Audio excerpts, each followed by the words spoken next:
Kasi pupunta tayo sa mode setting. Mode setting naman sa kabilang banda.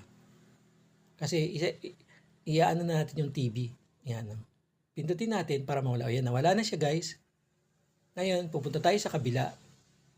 Sa kabilang side kasi hahanapin natin yung mode. Kasi manonood na tayo ng TV.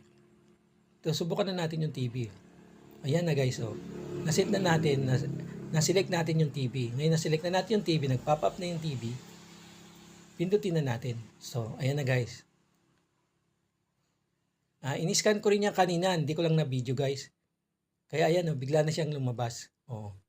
Success guys. So guys, thanks for watching and see you on my next video. Bye-bye. Kung may tanong kayo ay ilagay nyo lang sa comment section at willing ko kayong sagutin. Thanks for watching guys and see you on my next video. Bye-bye.